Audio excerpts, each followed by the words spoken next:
Eagles, your goal is not to win one game. Your goal is to win 4 games and win a championship. We all know that players with concussions are a little more susceptible to suffering than others. So does it change the way you think they call the game offensively today to set him up to get hit less frequently for that reason? No, I don't think so, Greeny. I think this is playoff time. And look, this is why I said rest your players. Because you're right. This is a team that is built to go the distance. I mean, this is probably the most talented team in the NFC at least, and maybe the entire league.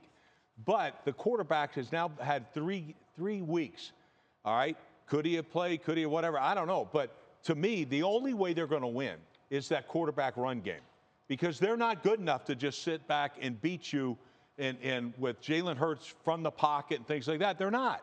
And so all their routes are basically slant or go route. That's what I got to stop on the Packers. And the other thing right now, I've got to step up on that line and blow that dang quarterback run game up. And if I can do that, I'll be successful, even though this team is incredibly talented. Look, the thing that I'm concerned with, how about the receivers? The Eagles receivers. The Eagles receivers with A.J. Brown. All right, limited practice-wise, same thing with Devontae. Yep. And to me, that's a huge concern because the Packers, if they're worth their anything on defense, they're going to stop the run. They better stop the run, and if they do, and you're not healthy on the outside, it could be a problem for Philly. And on the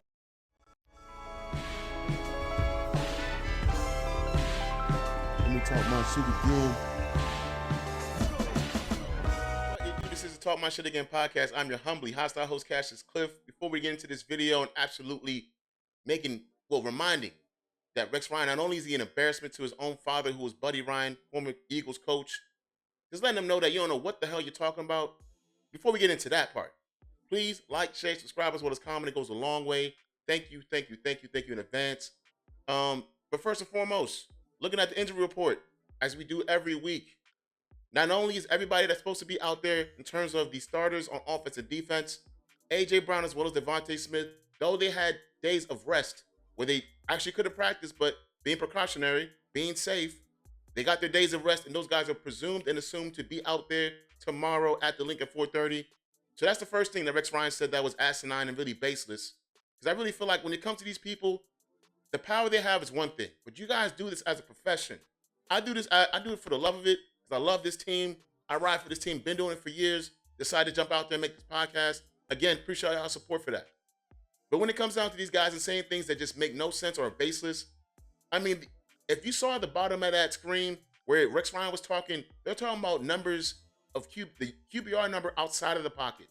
But what does he proceed to do? Talk about guys that are not hurt. Talk about Jalen Hurts passing from the pocket. Before we talk about that and really make Rex Ryan look like a complete asshole when it comes to that part, let's go and look at something very important, really, people that we need to acknowledge that play for the Philadelphia Eagles. The AP All-Pro list came out, and a lot of people were talking about the players' NFLPA All-Pro list, which is not the real All-Pro list, or even the Pro Bowl, and people getting snubbed. Those lists are cool. They're fun to look at. When it comes down to real accolades and really being recognized for what you've done over the course of the season, the AP Associated Press Award All-Pro list is really the one. And the fact that we have 6 players on that list it shouldn't be a surprise to anybody. People were saying that we're going to have a stacked team. Lo and behold, we got 6 All-Pros. No surprise. But for the first time, we have 2 people making the All-Pro list for the first time. Zach Bond being a first-team All-Pro. First time ever in his career. First team is huge. Great shout-out to him. Big shout-out to him. That check is going to be big. Hopefully Howie gets ahead of it somehow, or at least a little ahead of it, and gives him the money that he deserves, as well as a second-year player, Jalen Carter, making second-team All-Pro. I mean, the dude is a stud, and being recognized for it despite his numbers clearly is a sign of respect amongst at least the Associated Press. But having 6 All-Pros, 2K say, Jalen Carter, Zach Bond, Jordan Mailata, Lane Johnson, as well as A.J. Brown himself. I mean, all these guys, aside from Zach Bond, Jalen Carter, and 2K say all these guys missed time. A.J. Brown missed time, Jordan Mailata missed time, Lane Johnson missed time. And yet it's still considered some of the best in the entire NFL. I mean, huge shout out to those guys, and really huge shout out to Howie, because assembling this team together definitely took a lot from him in the front office. And these guys show up and do that every year, and finally putting a better team together especially when it comes down to like having a linebacker that's all pro. You know how long it's been in Philly? Way too fucking long. I think since like Jeremiah Trotter, we haven't had an all pro at a linebacker position. But here in 2025, it's a new year and a new day. Let's go and look at the offense and really look at what Jalen Hurts has done, contrary to what Rex Ryan was babbling about, especially when it comes down to and really his numbers in general. Obviously, when it comes down to Jalen Hurts and what he's done and hasn't done, in the beginning of the season, it was looking a little rough.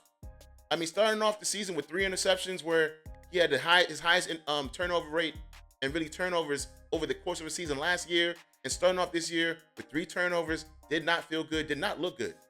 But a great play by Xavier McKinney, and even better play here by Jair Alexander. I mean, it's kind of, you got to tip your hat. Obviously, Jalen, that first play, that was a triple coverage. Even though Smitty beat the linebacker, Xavier McKinney cheated over, made that play. And Jair Alexander, recognizing that even though AJ was in position, he slipped. Jair saw the opportunity, made an interception. Got to tip your hat. But not only since week 10 has he not thrown an interception, since the bye week, Jalen Hurts has been one of the best quarterbacks in terms of efficiency in the entire NFL. You're going to see him dicing up, the Ravens as well as the Steelers, and really get into his best pass catchers in AJ and Smitty. We know we got an AJ second-team All-Pro, top 3 receiver in the entire NFL. Devontae Smith being a guy that's not been respected as much as he should be. But since the bye week, Jalen Hurts, 69% completion, which is 6th in the league, 8.6 yard per attempt, which is 3rd. Touchdown to interception ratio 14-0, which is 1st in the entire NFL, and passer rating of 114, which is 3rd. All this since the bye week. Mind you, unlike most teams, our bye week was not in week 10 or week 8. Our bye week was in week 5. So it's been a long time that Jalen Hurts has been efficient and playing his best ball. Since the bye week, the guy he scored and accounted for 26 touchdowns and only had 2 giveaways, 2 turnovers. Against the blitz, well, as we see the savvy play, great communication with Devontae Smith, but against the blitz, this is Jalen Hurts of 2024, 67.3 completion percentage, 945 yards, 9 touchdowns, an interception, a passer rating of 117.4. I mean, come on, folks. What are we doing? You see his best pass here of the entire season. Mind you, in this game where we were celebrating and championing Shady McCoy as being an Eagles legend, inducted him into the Eagles Hall of Fame. AJ Brown was in this game and did not finish this game. Played like 2 drives. So again, no AJ Brown, just Devontae Smith, Goddard. I'm not even sure if Goddard played this game. But Devontae Smith being your main catcher, and you still have Saquon Barkley. I don't know what we're doing here when it comes to Jalen Hurts in this discussion, because it's like beyond tired. It doesn't matter if he's from the pocket, he's against the blitz. The guy's been excelling. In the pocket. The guy was second in the league in completion percentage with 74%. Yards per attempt, 8.7. Passer rating, 110. If y'all don't believe in what Jalen Hurts is doing, that's cool. That's fine. AJ Brown being 3-time All-Pro has to do with Jalen Hurts, but again, that's fine if y'all don't want to acknowledge Jalen Hurts. What are y'all going to do with 2K say? Because I think people are forgetting. Jalen Hurts may be rusty, which I don't believe he will be. He may have thrown interceptions against the Packers last time. I don't think he will do that again. Do y'all forget what Saquon Barkley did? Y'all forget what 2K say did? Y'all forget what he did over the course of the season? You're talking about the league leader in rushing yards. You're talking about the guy who's 1st-team All-Pro, the best running back in all of football. You're talking about the guy against these very same Packers. Minus. They're not even going to have Jair Alexander out there. So I don't know what they plan on doing, stacking the box, playing one-on-one and playing zone. I don't know what they expect to do on defense. But I know this. With A.J. Brown, Devontae Smith, Saquon Barkley, Dallas Goedert, there's not enough they could throw out there on defense. There's just not enough. But moving on to the defensive side of the ball, because obviously we play, and if it's not obvious, I'll say it right here now. The team that's playing the best complementary football resides in Philadelphia. Because there's no way you can have 2 guys as All-Pro on the offensive line and having a D-tackle be All-Pro in his second year like Jalen Carter, unless you're playing great complementary football. This guy in his second year has become a terror when it comes to any team he's faced. You see him getting a tackle for loss here against the Ravens, even a sack against Lamar Jackson. compared to a guy that's an Eagles legend, probably be inducted to the Eagles Hall of Fame himself one day, in Fletcher Cox. In 2 years of Fletcher Cox's career, 8.5 sacks, 12 tackle for losses, 19 QB hits, 1 forced fumble. Compared to a guy like Jalen Carter, 10.5 sacks, 20 tackle for losses, 25 QB hits, and 4 forced fumbles. But the All-Pros do not end there on the defensive side of the ball. The best linebacker in all of football, Zach Bond, also. I mean, this is a guy that was not expected to do what he did this year, but we should have saw the signs, especially in Week 1. Not only did he get a sack against Jordan Love in this Week 1 matchup in Sao Paulo, Brazil, he's proved it over the course of the season. That was clearly his coming out party in Brazil, and the guy maintained it. The party kept going on, the show continued. Here he is putting Derrick Henry on his ass one-on-one, and even the crash test dummy himself, Ezekiel Elliott, crashing into his ass and forcing him to fumble. There's only 2 linebackers since the year 2000 that has recorded 150 tackles and 5 forced fumbles over the course of the season. Zaire Franklin, I think he just did it, like last week, if not the week before that, and Zach Bond. It's just those 2 guys since the year 2000. I mean, there's a reason why he's first-team All-Pro, and I believe Zaire Franklin is also first-team All-Pro. These guys had stellar years. Zach Bond being new to the position, being a former special teams ace, and now in Vic Fangio, the ultimate maestro when it comes to defense, being injected as an inside linebacker, having one of the best linebacker years we've ever seen in the Eagles jersey, if not in a very long time. But a guy that we absolutely needed clearly and was a huge, I mean, he lifted the entire DB room as well as the defense, and he's going to be tested in this game. Cooper DeJean. Obviously, he's a rookie, but when it comes to the slot position, especially for this team, not having, as you see right there, Avonte Maddox out there is a godsend. Because Avonte Maddox, if we do not know right now, he's mid, he's buns. And he was great when he was actually healthy and at his height of his health. But clearly there's been a decline, and there's been a need for a slot corner. And having a guy, even though he's a rookie, it's Cooper DeJean stepping up, making plays against guys like Cooper Kupp, or even strapping one-on-one a guy like Jamar Chase, the Triple Crown winner. And if you don't remember, if you see this, you already know what's about to happen. Derrick Henry on his own head top. This is what a rookie did. When it came to touchdowns allowed, he allowed 0 touchdowns on 73 attempts. He's the only rookie to do that. The only rookie in all of football. And to me, that is what complementary football calls for. You got rookies, you got vets, and really both sides of the ball playing at optimal levels and understanding. I'm going to be real with y'all, man. I know this is the Talk My Shit Again podcast. I know I talk a lot of shit and I really speak on facts, but I'm going to keep it 100% real with y'all. I think we're going to roll the Green Bay Packers. I don't think this is going to be a competitive game. And if it is, certain things are going to have to happen. Jake Elliott's going to have to not show up in this game. Saquon Barkley's going to have to get stopped. And Jalen Hurts is going to have to look worse than he looked in Week 1. I don't feel like all those things are likely. And if anything is likely, the most likely is probably Jake Elliott. And even then, I don't think Jake Elliott is bad enough to stop this team. Now, I want y'all to look at something very, very quickly. And it's the hype video. And if y'all watched it, I'm sure y'all have your own thoughts. But my thoughts is, I enjoyed it. I enjoyed the hype video. DMX is dope. Obviously, got me amped up for the game. The one thing that really, I want to say grind my gears, but makes me feel a little iffy is the fact that we have to use Shady McCoy for the hype video.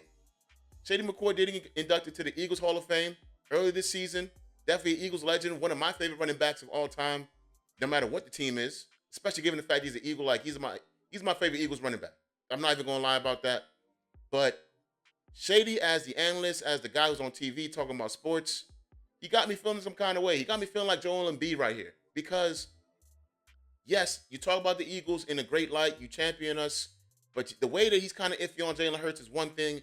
And really, when he talks about the Super Bowl and who's gonna get there, he talks about the Eagles and being the best team in the NFC and getting to the Super Bowl, but has us losing to the 3-peat champion Kansas City Chiefs. Bro, I understand you love Andy Reid, and I understand that this team traded you away. But you're an Eagles legend. Not a Bills legend, not a Chiefs legend, not a Buccaneers legend. An Eagles legend. If there's one thing you should do, is if you're going to have love for the Chiefs, keep that shit to yourself, bro, or talk amongst family and friends. The fact that Eagles fans, after inducting to the Hall of Fame, have to see you constantly talk about the Chiefs and 3-peating and how nobody could beat them, it's kind of infuriating because we're fans and you're a former player and yet you can't see the game that we see. I figured he would understand better, especially given the fact when we saw the Chiefs 2 years ago, this team is different than that team. If I dare I say better than that team.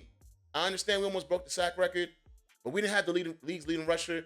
We didn't have Jalen Hurts playing this efficient, even though he threw for more yards. And really, the defense is better as a whole.